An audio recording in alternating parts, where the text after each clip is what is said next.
Finalmente chegamos na reta final do ano e estamos imbuídos do espírito natalino. Eu diria que o Natal, se não for a mais, é uma das datas mais felizes de todo o ano. As pessoas trocam presentes, comem comidas gostosas, se abraçam na falsidade e tudo mais. Mas além do aniversário do nosso Senhor Jesus Cristo, o Natal esconde uma série de mitologias e rituais um tanto obscuros. E é disso que vai se tratar o vídeo de hoje. Nosso especial de Natal vai falar do lado obscuro do dia 25 de dezembro. E o vídeo vai seguir a seguinte estrutura: uma introdução contando a história do Natal, as entidades que costumam aparecer nesse período e o porquê existe esse tipo de terror natalino. Dito tudo isso, é hora de começar.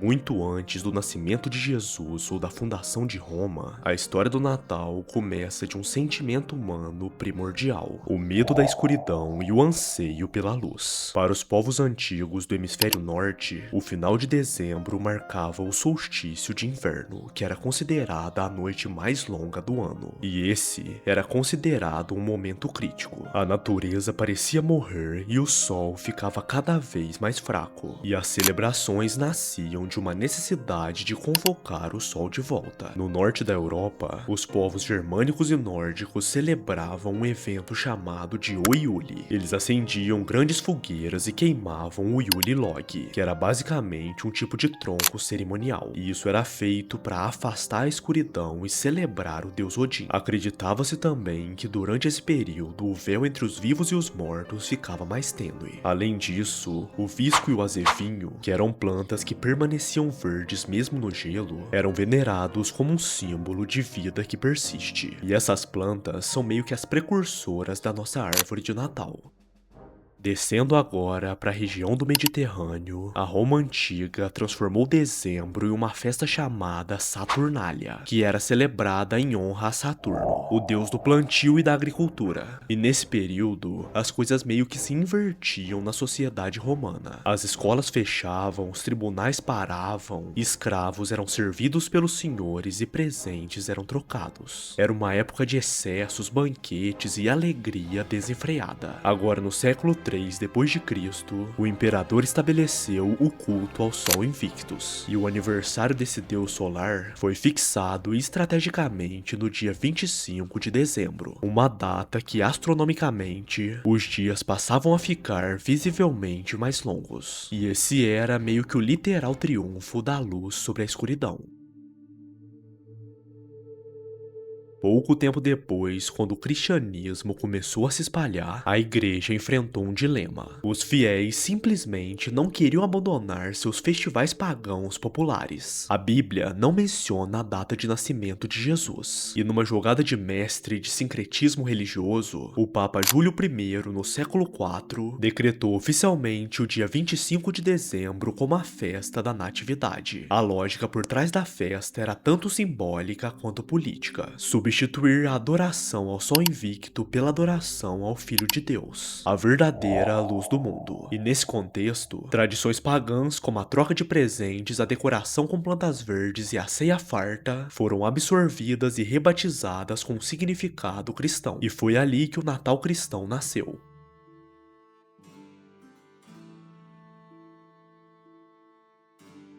Durante a Idade Média, o Natal ainda não era aquela festa familiar e doméstica que conhecemos hoje. Era um evento público, barulhento e muitas vezes cheio de bebida alcoólica, muito mais semelhante ao nosso carnaval. E durante essas festividades, os pobres iam até a casa dos ricos e exigiam comida e bebida de alta qualidade. E se fossem recusados, eles retalhavam com travessuras. E essa tradição mais tarde foi incorporada ao Halloween com a famosa frase gostosuras ou travessuras. E paralelamente a tudo isso, crescia a lenda de São Nicolau, um bispo grego do século IV famoso por sua generosidade e por dar dotes secretos a moças pobres para salvá-las da prostituição. E por isso, a sua fama acabou se espalhando por toda a Europa. Na Holanda, ele ficou conhecido como Sinterklaas, e quando imigrantes holandeses foram para a América, a pronúncia de Sinterklaas foi anglicizada para Santa Claus, nascendo assim o nome clássico pelo qual Papai Noel é conhecido.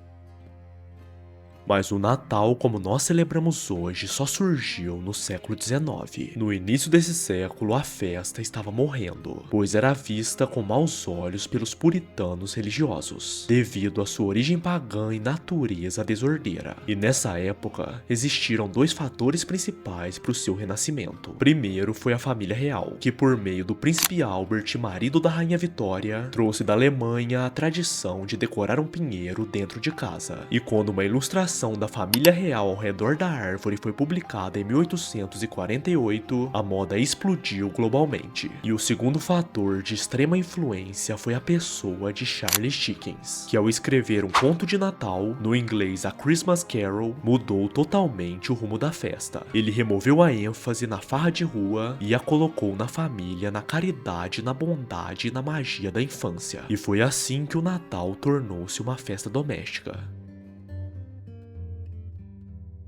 E depois de muitas épocas e mudanças no período natalino, finalmente chegamos ao Natal moderno. A virada para o século XX trouxe a padronização final e definitiva do período. E poemas como A Visita de São Nicolau estabeleceram coisas como as renas e o trenó. Mas foi a publicidade que deu um toque final na estética natalina. Na década de 1930, a Coca-Cola contratou o ilustrador Hans Sandblom para desenhar o Papai Noel. E embora a roupa vermelha já existisse antes, foi essa campanha que fixou a imagem universal do bom velhinho, com aquela aparência rechonchuda e bochechas rosadas, como se fosse tipo o avô de todos. E o Natal atual é meio que uma junção de todas as eras. Quando montamos uma árvore é costume pagão germânico, quando comemos peru é um costume vitoriano, quando trocamos presentes é costume romano, e quando vamos à missa do galo estamos manifestando o costume cristão. E esse aqui é o fim do capítulo 1.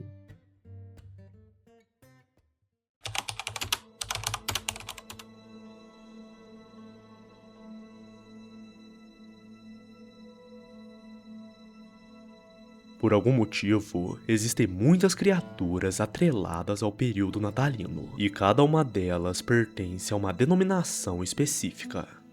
A gente tem os anti-noéis e os punidores, que como o próprio nome já diz, são antíteses do Papai Noel, que ao invés de dar presentes e recompensas, eles punem os malvados. Normalmente, esses seres são mais presentes nas mitologias da Europa Central e países alpinos. E podemos citar figuras conhecidas como o Krampus, o Frau Percha, o Beus Nickel, o Knet Ruprecht, o Perifultard e o Hanstrap. E outro grupo de entidades pertence ao folclore da Islândia.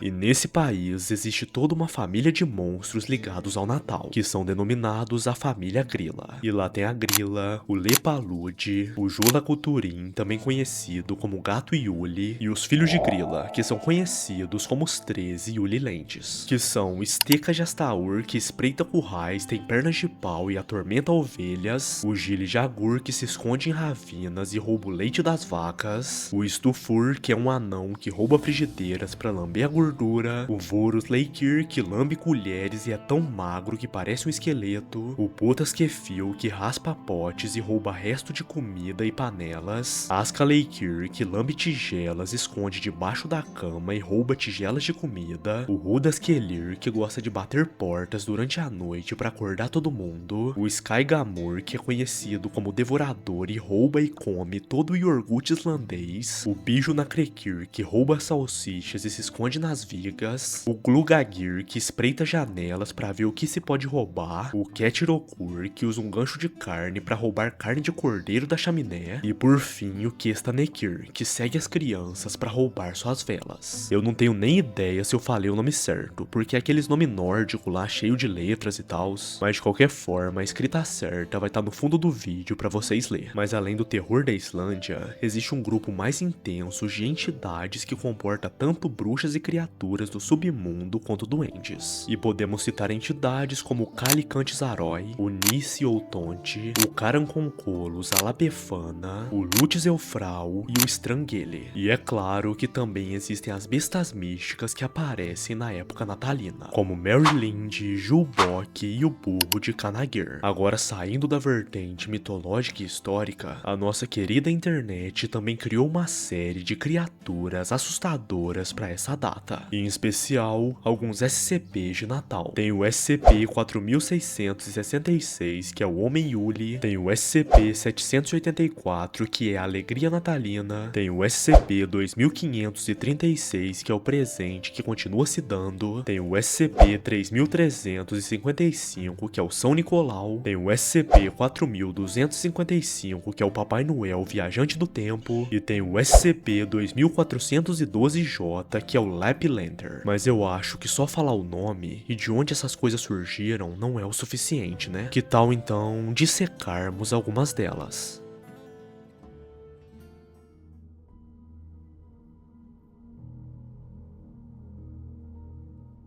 Quando você pensa no Natal, a imagem que vem à cabeça é quase sempre a mesma: conforto, luzes coloridas e um velhinho bondoso distribuindo presentes. Mas a história antiga, a verdadeira raiz dessa celebração é muito mais sombria. Existe um lado oculto no Natal, que a modernidade tentou esquecer, mas que continua vivo e à espreita. Porque, segundo as lendas ancestrais, para haver a luz de São Nicolau é preciso haver a sombra. E essa sombra tem nome, e é Krampus.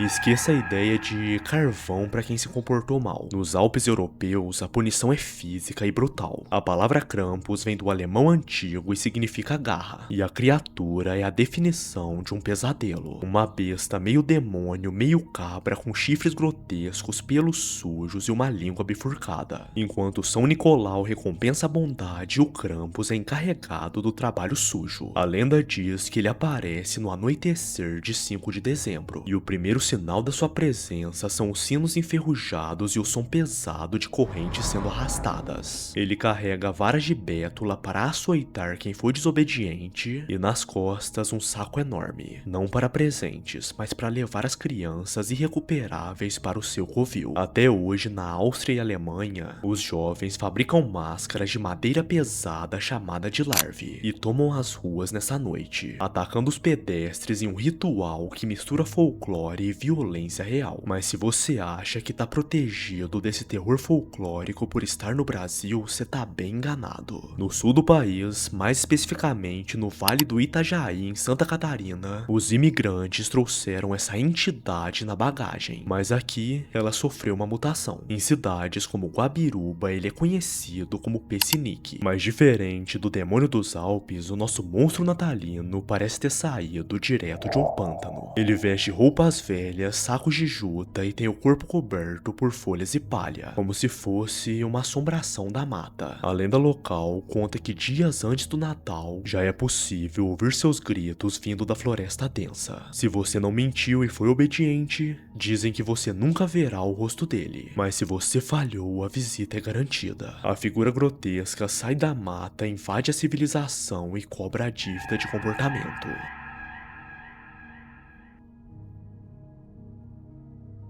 Mas o Krampus não age sozinho. Na verdade, ele é uma das ferramentas usadas por uma entidade mais antiga, poderosa e terrível. Uma entidade que não se contenta apenas em dar palmadas nos desobedientes. Essa é a Frau Percha, também conhecido como a Bruxa de Natal. Se o Krampus é o executor, podemos dizer que Percha é a juíza. Ela é uma figura mitológica que remonta a divindades pagãs, mas que no folclore austríaco se transformou em algo muito pior. Percha não se preocupa com a véspera de Natal. O seu reino de terror se estende por um período de 12 dias, entre o Natal e a Epifania, sendo que seu ápice acontece na 12ª noite. É nesse período sombrio, no auge do inverno, que ela vaga pelos campos, invisível, mas sempre presente, observando cada casa. E seu método de avaliação é bem rigoroso. Ela quer saber se os jovens da casa, incluindo crianças e serviçais, trabalharam duro e se comportaram bem durante todo o ano. Se a conduta foi exemplar, eles podem ter a sorte de encontrar uma pequena moeda de prata em um balde ou no sapato na manhã seguinte. Mas e se o desempenho não for satisfatório? É aqui que a lenda se torna genuinamente macabra. Percha não perdoa a preguiça ou a desobediência, e a sua punição favorita é descrita com detalhes assustadores nos contos. A Bruxa do Natal tem o poder de abrir a barriga dos desobedientes. desobedientes, sejam eles adultos ou crianças, além de remover todos os seus órgãos internos e vísceras e encher o buraco com palha e seixos. E segundo as lendas, ela tinha uma obsessão particular com a rotina doméstica. Se uma moça não tivesse fiado toda a porção de lã ou linho que lhe era devida durante o ano, ela virava alvo da criatura. E existia até uma regra alimentar: quem ousasse comer algo na noite da festa que não fosse mingau e o peixe tradicional recebia o mesmo destino trágico. Exploramos a dualidade do Natal, o Krampus, o executor bestial que aterroriza os Alpes, e a Frau Percha, a bruxa macabra que exige perfeição sob pena de mutilação. Ambos trabalham com uma divisão de trabalho. A punição é separada da recompensa. Mas e se eu te falar que existe uma figura que dispensa essa parceria? Um juiz solitário que em si mesmo concentra o terror e a recompensa, saído diretamente do folclore do Palatinado na Alemanha. Ele é a personificação do julgamento natalino. Este é o Beus-Níquel. O nome Beus-Níquel, que pode ser traduzido como Nicolau com a pele, já entrega sua aparência. Ele é a antítese do Papai Noel. É um homem maltrapilho, desgrenhado, com a pele suja e roupas rasgadas. Quase uma figura selvagem que acabou de sair da floresta. E ele carrega um arsenal duplo. Numa mão ele tem um chicote ou vara de avelã para a disciplina imediata, na outra bolso cheios de doces, bolos e nozes. Ao contrário da maioria dos companheiros de São Nicolau, o Beus-Níquel não acompanha ninguém.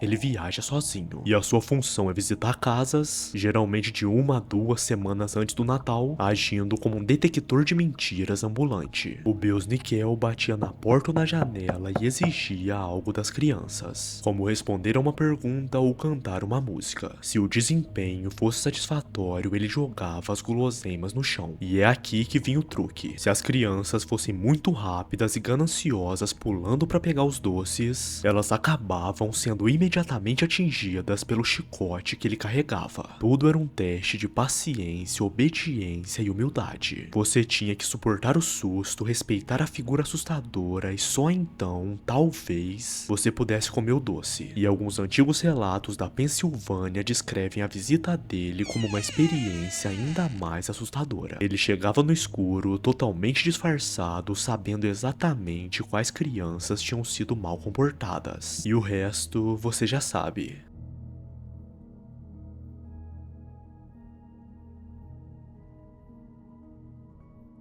Nós já vimos que o Natal na Europa Alpina é um campo minado de figuras punitivas. Vimos a besta raivosa Krampus, vimos a juíza brutal Frau Percha, vimos o juiz solitário e imprevisível Beus-Níquel. Mas por trás dessas figuras mais folclóricas e regionais, existe o arquétipo original do companheiro sombrio. Para os países de língua alemã, esse companheiro é o Knecht Ruprecht, ou, traduzido literalmente, o servo Ruperto. E ele é a base de tudo. Sua primeira aparição foi documentada no século XVII, numa procissão realizada em Nuremberg, mas a sua essência é muito mais antiga. Knecht Ruprecht é o primeiro dos grandes antagonistas que andam ao lado de São Nicolau. Ele é o braço direito, o capataz que garante que o santo só recompense quem realmente merece, e a sua figura é uma das mais importantes para entendermos como o cristianismo absorveu e transformou o folclore antigo. O grande mitologista Jacob Grimm, e sim, é aquele mesmo dos contos de fada dos irmãos Grimm, sugeriu que Ruprecht e os outros companheiros sombrios têm suas raízes no espírito caseiro pré-cristão chamado Kobold. Pense no Kobold como um elfo, uma entidade que podia ser tanto protetora quanto extremamente malevolente. Se fosse bem tratado, trazia sorte para casa, mas se fosse desrespeitado, trazia caos e destruição. A lenda de Knecht Ruprecht pega esse espírito ambivalente e com a chegada do cristianismo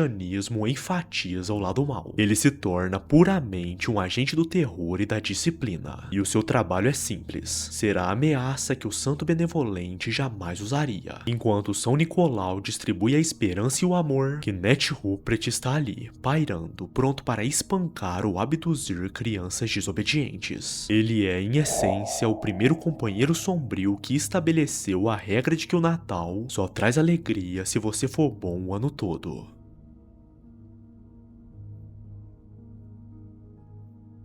Nós estabelecemos o papel do Kenneth Ruprecht como o arquétipo do companheiro sombrio que usa a ameaça para impor a moral na Europa germânica. Mas agora vamos cruzar a fronteira para o oeste da Europa, onde a França, a Bélgica e a Suíça mantêm viva uma lenda que não fala apenas de disciplina, mas de culpa e redenção forçada. Conheçam o Père Foltert, literalmente o pai do chicote, e a sua função é idêntica à dos seus primos germânicos.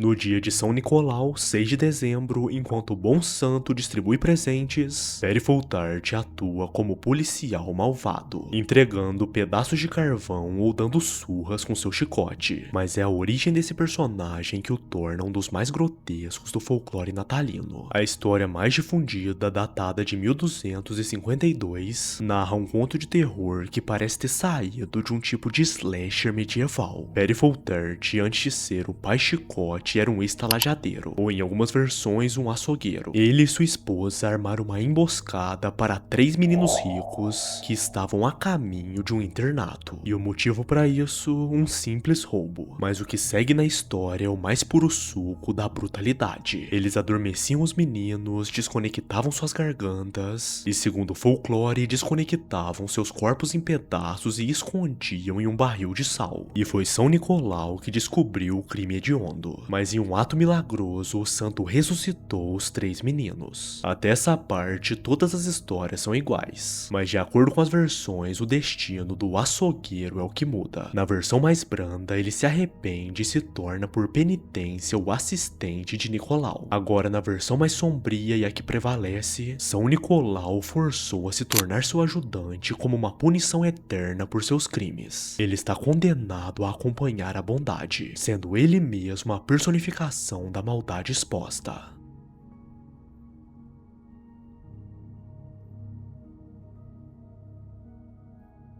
A lenda de Hans Trap é mais conhecida nas regiões da Alsácia e Lorena, na França. E diferente de seus contemporâneos folclóricos, Trap não era uma criatura mitológica, mas sim um indivíduo real que existiu por volta de 1400. Ele era um homem rico, poderoso e completamente impiedoso, e era temido por todo o povo da Alsácia. Sua sede por poder era tamanha que ele buscou a única fonte de força maior que ele, o próprio diabo. Trap fez um pacto satânico para aumentar seu status. A notícia desse acordo se espalhou, e a resposta da igreja foi bem severa. O próprio Papa o excomungou, banindo da Alsácia e confiscando todas as suas terras e riquezas. E é aqui que o homem se torna besta. Despojado do seu poder, Hans Trap foi forçado a se esconder nas montanhas da Baviera, vivendo em casas improvisadas. Mas a pobreza não apagou seus desejos malignos,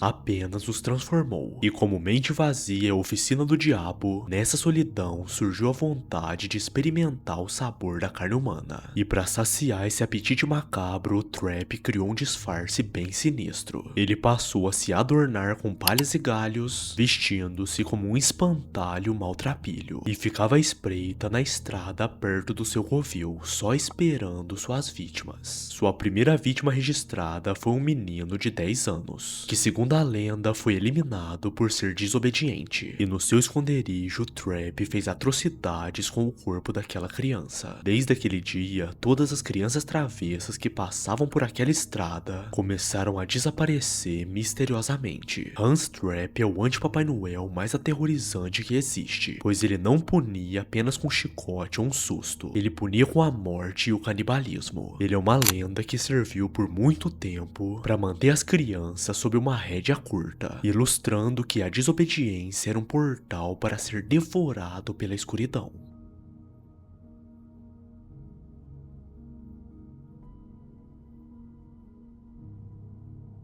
Agora, no folclore islandês, nos deparamos com a Grilla, uma entidade primordial semelhante a um troll que vive nas regiões mais selvagens e inóspitas da ilha. O nome dela já aparecia em textos medievais, mas foi só no século XVII que ela se tornou a figura que conhecemos hoje, a Ogra do Natal. Grilla é uma velha horrenda, gananciosa e com um apetite insaciável por crianças malcriadas. A sua função era simples: ela vagava entre os assentamentos humanos humanos mendigando. Mas o que ela pedia? Geralmente as crianças que não se comportavam. Antigamente, a grila era usada para impor obediência, pois ela não levava as crianças apenas para punir, elas levava para comer. Em fontes medievais, o seu poder e sua descrição eram tão vagos que alguns textos a associavam a raposas do Ártico. Houve até um poema que a descreveu como hermafrodita. No entanto, a tradição que sobreviveu foi a de uma fêmea monstruosa e terrível semelhante a um ogro. Esse aqui é o Lepalude, o marido da temível grila. O próprio nome Lepalude já diz tudo, podendo ser traduzido como maltrapilho ou desleixado. Ele é o terceiro e último marido da ogra, e é tudo que a sua esposa não é. Ele é preguiçoso, desmotivado e fica na maior parte do tempo escondido nas sombras da caverna da família. Ele é o pai de todos os 70 filhos de grila, inclusive os 13 Ulilentes que eu falei anteriormente. E embora ele não seja uma figura que ativamente sai para punir ou devorar, o seu papel ainda é fundamental. Ele é a negligência personificada, um lembrete de que o perigo espreita em casa, mesmo quando a ameaça está quieta. Enquanto Grilla usa o terror para impor a moral, Lepalude é a prova de que o pavor pode vir na forma de algo desleixado e apático. E apesar de ser uma figura de horror, existe até um refrão popular na Islândia que ironiza sua existência. E o refrão fala o seguinte: ninguém é tão maltrapilho que não queira uma esposa. Uma referência a ele ter conquistado a temida Grilla. Em resumo, o Lepalude é a figura paterna por trás da disfunção natalina. Um ser maltrapilho que vive no meio da lava criando uma família de ladrões e monstros canibais.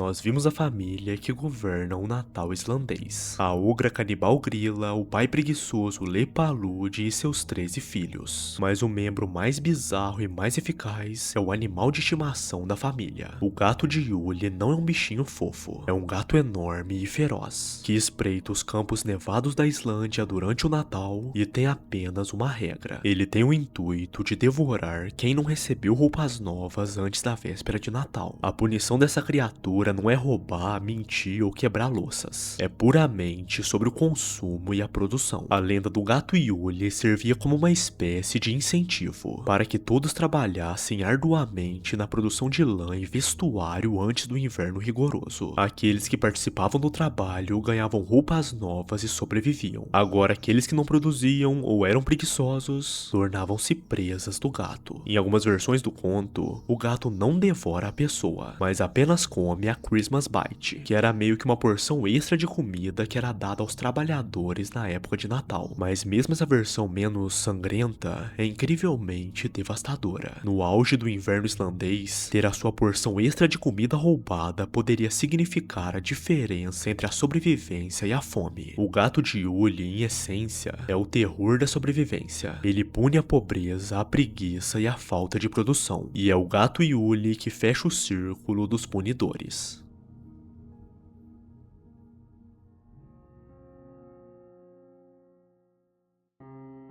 Nós terminamos nossa jornada no Círculo Polar Ártico, onde o terror era doméstico, econômico e ambiental, e era personificado pela família Grilla e o temido gato Yule. Agora, nós voltamos para o sul, para a Grécia e região dos Balcãs, onde o folclore natalino apresenta uma ameaça de escala cósmica. Esses são os Kalinkantisaróis, os goblins que tentam destruir o mundo. Acredita-se que essas criaturas vivam no subsolo, passando a maior parte do tempo tentando serrar o tronco da árvore que sustenta a terra. O folclore diz que se eles conseguirem, o mundo entrará em colapso. Mas existe um tempo de repouso. E para esse vídeo, esse tempo é exatamente o que nos interessa. E esse tempo são os 12 dias do Natal, de 25 de dezembro até Epifania, que no caso é 6 de janeiro. Quando a árvore está prestes a ser derrubada, o Natal amanhece. E com isso, os Kalinkantisaróis esquecem sua tarefa e vêm à superfície, descendo pelas chaminés para causar o caos entre os mortais. E os seus truques são de pura malícia. Eles urinam nas lareiras, contaminam a comida, a água e o vinho, estragam o leite, quebram os móveis e devoram o porco de Natal. E a sua aparência costuma variar regionalmente, mas o consenso é que são semelhantes a goblins com chifres, caudas longas e pretas, ou criaturas peludas e pequenas. Eles frequentemente possuem olhos vermelhos flamejantes, orelhas de cabra ou burro e pernas e patas bestiais. E muitas vezes as coxas e os pés são invertidos. Quando chega na Epifania, o sol se move e eles são obrigados a retornar ao subterrâneo. É nesse momento que o ciclo se repete. Eles veem que durante a sua ausência a árvore do mundo se curou sozinha e isso os força a começar a serrar tudo de novo. Mas e quando eles estão aqui em cima, como se proteger deles? O método mais clássico é incrivelmente simples. Deixar uma peneira ou um emaranhado de grãos serve como uma distração para eles. O Goblin tenta contar os buracos ou os fios, mas ele não consegue pronunciar o número 3, que segundo a mitologia é um número sagrado. E isso faz ele reiniciar a contagem eternamente, até o galo cantar e ele ser destruído pela luz da aurora. À primeira vista, o Nice ou Tonte, dependendo da região, parece um ser inofensivo. Uma figura pequena, um homem idoso com uma barba longa e um capuz vermelho. Ele é o antepassado direto dos gnomos de jardim e dos duendes modernos. Mas no folclore escandinavo, ele não é um brinquedo, é um espírito ancestral. Acredita-se que cada lar tenha um Nice. Ele é uma criatura solitária e extremamente territorial, e habita as rachaduras das casas, os sótãos ou os estábulos, utilizando objetos perdidos ou fora de uso para construir o seu mundo nas sombras. E segundo a tradição, ele protege a casa e as crianças, especialmente à noite, quando os ocupantes estão vulneráveis e dormindo. Ele é a barreira contra a má sorte e os intrusos. No entanto, a relação com o Nice é uma faca de dois gumes. Ele exige respeito e compensação. Diferente do Papai Noel moderno, que dá presentes incondicionalmente, o Nice opera na base da troca. Se ele for bem tratado, o local prospera. Mas se for ofendido, como no caso de você esquecer de deixar o seu mingau na noite de Natal, ou se for desrespeitoso com a casa, a proteção desaparece. E quando um Nice se torna vingativo, ele não deixa apenas de proteger, ele se torna a fonte de toda a má sorte. Um Nice ofendido pode amarrar a cauda das vacas, quebrar objetos, esconder ferramentas essenciais e tornar a vida dos moradores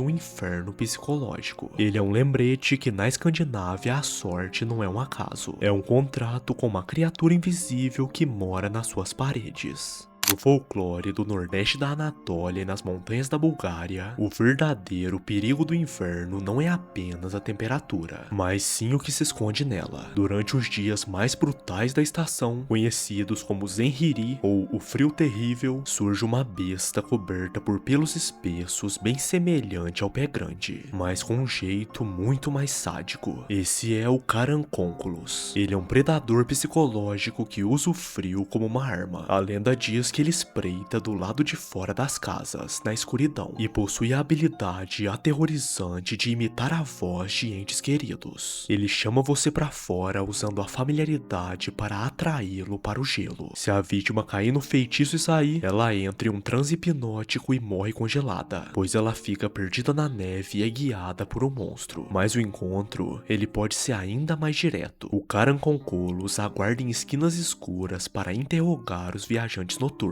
Ele faz perguntas aparentemente banais, mas isso é uma armadilha mortal, e existe apenas uma regra para sobreviver. A sua resposta precisa conter a palavra cara. Se ele perguntar de onde você vem, você deve responder algo como eu venho de Caraçu. Se perguntar o que você veste, a resposta deve ser um casaco cara. Mas se você falhar nesse jogo de palavras, a criatura te elimina ali mesmo. Mas existe outra forma de combater esse mal: a realização do ritual Kokiri, onde as pessoas vestem trajes monstruosos para tentar assustar a besta. Deixamos o frio extremo e voltamos para as tradições católicas da Europa, mas dessa vez com uma figura bem enigmática. No folclore italiano, na noite entre 5 e 6 de janeiro, chamada de A Epifania, surge uma versão macabra do Papai Noel, a Befana, representada como sendo uma mulher muito velha coberta por um cachecol preto e suja de fuligem. Ela se assemelha a uma bruxa, voando por aí em uma vassoura toda desgastada. Ela entra nas casas pela chaminé e carrega um cesto cheio de presentes ou punição. A Befana é acima de tudo uma juíza de conduta. As crianças que se comportaram bem durante todo o ano são recompensadas com doces, frutas secas ou pequenos brinquedos. E as crianças que se comportaram mal encontram suas meias cheias de carvão ou, na pior das hipóteses, até alho. Mas por trás da figura sombria e da vassoura existe uma lenda de arrependimento e busca eterna. Segundo a tradição, os 3 reis magos a caminho de Belém se perderam e pediram informações a uma senhora. Ela lhes ofereceu abrigo, mas recusou o convite para segui-los e visitar o menino Jesus, alegando que estava ocupada demais. Mais tarde, tomada pelo arrependimento, ela tentou alcançá-los, mas nunca mais os encontrou. E desde então a Befana vaga pelo céu na noite da Epifania, visitando todas as casas e distribuindo presentes na esperança de que um dos recém-nascidos seja o menino Jesus. Antes de partir da residência que visita, a lenda diz que ela sempre cumpre um último dever. Ela varre o piso da casa e depois parte para o próximo telhado. E por isso os italianos deixam uma porção de vinho e um prato típico para a feiticeira, como uma forma de agradecer a faxina inesperada.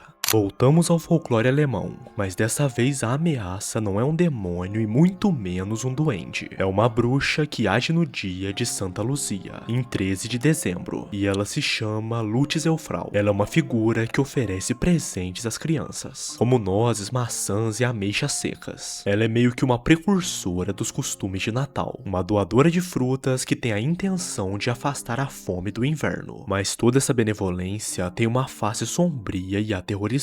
A Lutzeufrau é frequentemente interpretada como uma luz sombria, um contraste pagão com a santa cristã Santa Luzia, e quando ela assume seu papel malicioso, ela se torna uma das figuras mais punitivas e mais grotescas da Europa Central. A lenda diz que quando age sendo uma figura malévola, ela não apenas castiga as crianças desobedientes, ela pode retirar as vísceras ou afogar as suas vítimas, e isso transforma ela em uma entidade extremamente imprevisível, uma vez que ao mesmo tempo que ela pode te dar maçãs e nozes, ela pode tirar suas tripas ou te afogar. Já descrevemos Frau Pircha, a bruxa que veste uma pele de velha gentil e que usa o Natal para julgar as pessoas e abrir a barriga dos preguiçosos. Mas ela não viaja sozinha. Em algumas regiões, Pircha é acompanhada por uma tropa de ajudantes com uma aparência demoníaca, os Strangele, e essas criaturas são devoradoras de ofertas, famintas pelas guloseimas e comidas deixadas para a bruxa. No entanto, o seu papel mais aterrorizante é o de executores. Os Strangles são responsáveis por executar as punições da Pircha, e eles fazem isso da forma mais brutal possível. Existem até histórias de que eles sequestram crianças más e as levam até o céu, onde as eliminam e desconectam em pleno ar. Deixamos o terror das bruxas da Europa Central e nos voltamos para as profundezas das tradições celtas no país de Gales. Aqui, o Natal traz consigo uma figura que é mais espectral e ritualística, uma visitante que vem do mundo dos mortos para desafiar os vivos. Essa é a Mary Lide, também conhecida como a Égua Esquelética. A tradução literal do seu nome é Égua Cinzenta, e ela é uma criatura macabra que surge do mundo dos mortos para vagar pelas ruas, e geralmente ela está acompanhada por seus assistentes. A figura central é construída com uma caveira de cavalo, às vezes esquelética, às vezes de madeira, além de estar vestida em um corpo de ventríloco e coberta por uma capa branca e lençóis. A Mary Lide não busca doces e nem entrega carvão. Seu único objetivo é participar de um antigo ritual de desafio, um duelo de rimas e insulto conhecido como Pienco. A égua esquelética e seu grupo param diante de uma casa, escolhem um morador e iniciam a batalha. Agora, se os moradores perderem o duelo de rimas, eles são forçados a permitir que a criatura entre em suas casas. E o que acontece depois é mistério. Deixamos o ritual de rimas do país de Gales e voltamos para a Escandinávia, mas dessa vez focando em um dos símbolos mais antigos do Natal, o Jubok, ou bode de Yule. As origens do Jubok são remotas e anteriores à era cristã. Ele estava inicialmente ligado ao deus Thor, que viajava pelos céus com uma carruagem puxada por 2 bodes. Mas com o tempo, essa figura majestosa foi associada à feitiçaria e ao próprio diabo, e essa transformação o consolidou como uma criatura amaldiçoada e ligada ao terror natalino.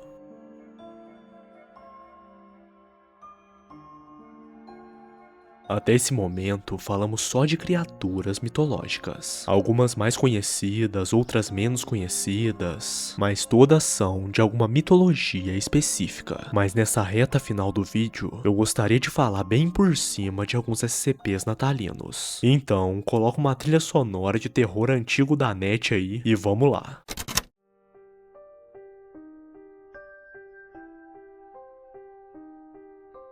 Eu queria que você esquecesse o conceito do bom velhinho descendo pela chaminé. Nos arquivos da Fundação SCP, o verdadeiro horror de Natal tem um nome: SCP-466, ou como é sussurrado nas regiões geladas do norte, o Homem do Yuli. Imagine uma criatura antiga, que existe há séculos. Ele se parece com um homem idoso, mas com proporções desumanas. Tem mais de 2 metros de altura e é magro ao ponto da sua pele pálida parecer esticada sobre o esqueleto.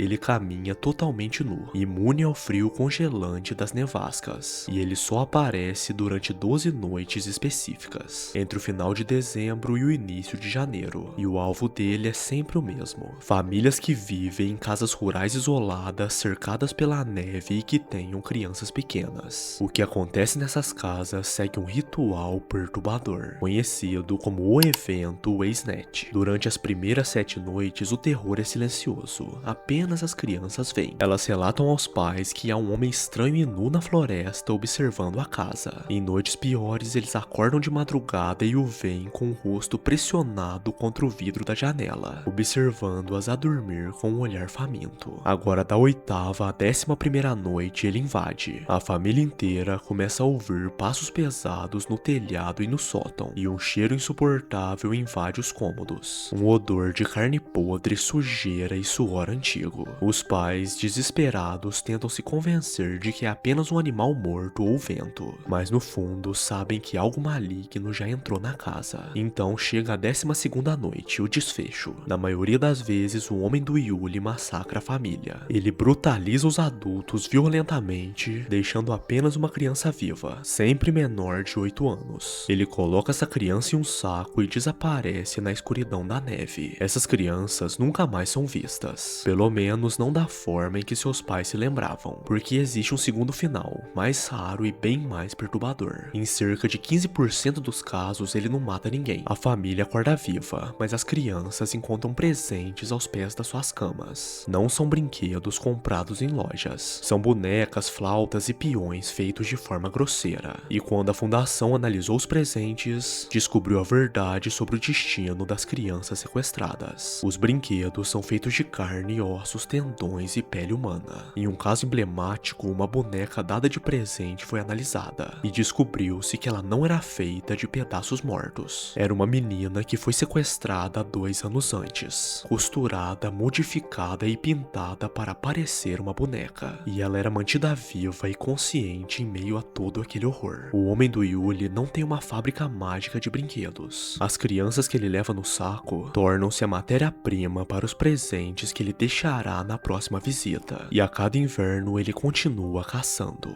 Existe um subúrbio na região do Texas que está preso em um loop perpétuo de Natal. O local, disfarçado como um condomínio fechado, é o SCP-784. À primeira vista, é uma vizinhança normal, exceto por um pequeno detalhe: está sempre coberta por uma camada de neve perfeitamente mantida, não importa a estação, e cada casa está adornada com pelo menos 15 luzes de Natal por metro quadrado. Os moradores, que são conhecidos como instâncias de SCP-7841, são a verdadeira anomalia. São cerca de 300 pessoas, todas vestidas de suéteres temáticos e expressando um espírito natalino doentio e compulsivo. 24 horas por dia, 365 dias por ano. Eles cantam canções natalinas, encenam o nascimento de Cristo e trocam presentes a cada dia. Mas essa alegria é contagiosa de uma forma perigosa. Se qualquer criatura viva, humana ou animal, entra no SCP e não demonstra o espírito natalino com entusiasmo suficiente, os moradores reagem. Se for um animal, eles o cercam e o decoram à força, com chifres, sinos e fantasias de rena. Agora, se for um humano, eles atacam imediatamente. O indivíduo é incapacitado, muitas vezes amarrados com luzes de Natal ou forçado a beber uma quantidade industrial de de gemada, e depois disso ele é arrastado para a casa mais próxima. O alvo então só é visto no dia seguinte, quando sai da residência vestido com seu próprio suéter temático e exibindo o mesmo sorriso fixo e o mesmo espírito natalino obsessivo dos outros moradores. Mas o verdadeiro terror ocorre uma vez por mês, nos chamados eventos Noel. A vizinhança inteira do SCP tenta sair pro bairro vizinho e cada morador carrega metros de luzes de Natal. E o objetivo é simples: anexar essas luzes a qualquer casa próxima. Uma vez que as luzes são conectadas, a casa vizinha se transforma instantaneamente, tornando-se uma réplica funcional e decorativa de todas as outras casas do SCP-784. A neve começa a cair apenas sobre ela e o morador novo também será forçado à alegria eterna. O SCP-4255 é uma entidade humanoide associada a um fenômeno anômalo global ligado ao Natal. Ele possui uma aparência masculina envelhecida, cerca de 1,4 metro de altura e peso elevado, vestindo roupas semelhantes às do Papai Noel. Os registros indicam manifestações desse ser desde aproximadamente o ano 400 d.C.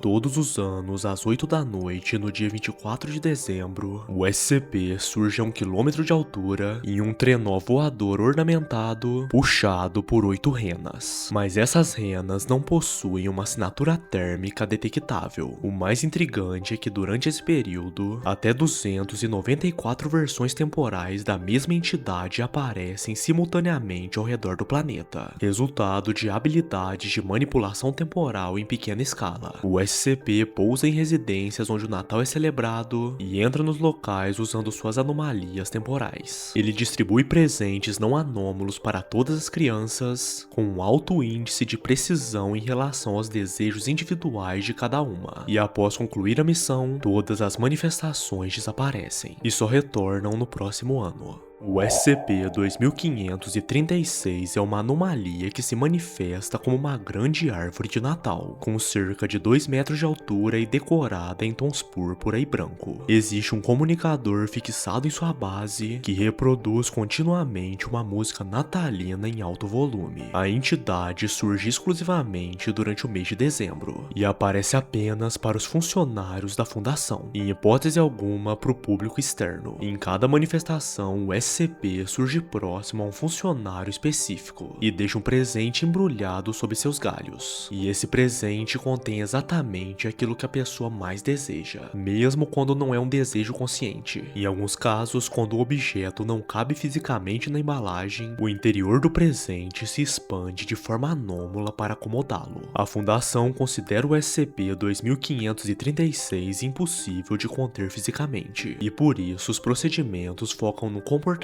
dos funcionários. Eles são instruídos a não aceitar presentes fora de testes autorizados e a se afastar imediatamente da entidade. Algumas investigações posteriores confirmaram que o SCP interpreta tanto funcionários quanto entidades escondidas como membros da fundação, oferecendo presentes sem qualquer distinção. E essa característica torna cada manifestação um risco extremo, capaz de gerar consequências imprevisíveis dentro das instalações. SCP-2412 é uma entidade humanoide de aparência idosa que foi capturada na região da Lapônia. Ele se mostrou bem cooperativo com a Fundação desde que seu trabalho anual não seja interrompido. O SCP permanece contido em uma cela enquanto seus artefatos ficam armazenados separadamente sob vigilância constante. E todos os anos, no dia 24 de dezembro, a Fundação o libera temporariamente e permite acesso completo aos seus objetos anômalos. E daí pra frente o SCP age literalmente igual Papai Noel. Nesse aí a criatividade morreu, mas com criatividade ou não, esse é o fim do capítulo 2.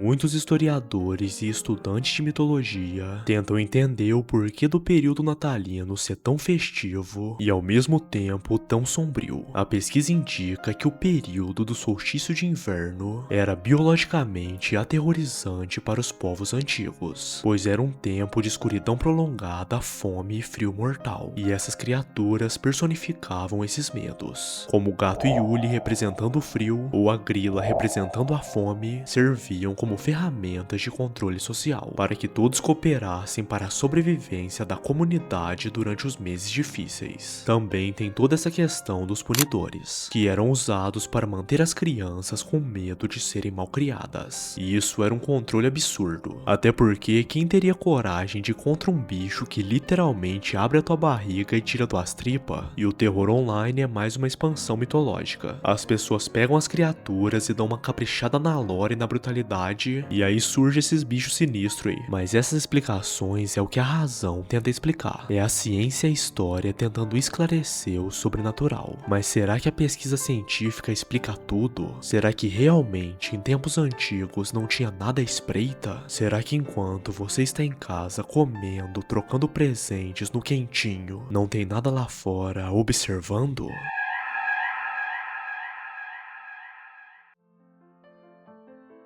E esse foi o vídeo de hoje, pessoal. Fica aqui o nosso especial de Natal. E se você realmente gostou do vídeo, deixa o seu like, o seu comentário, sua inscrição no canal e seu hype no vídeo. E se você quiser me incentivar a trazer cada vez mais conteúdos, faça sua doação no LivePix no comentário fixado. Mas por hoje é só. Um abraço do seu Mano Sandman e Feliz Natal.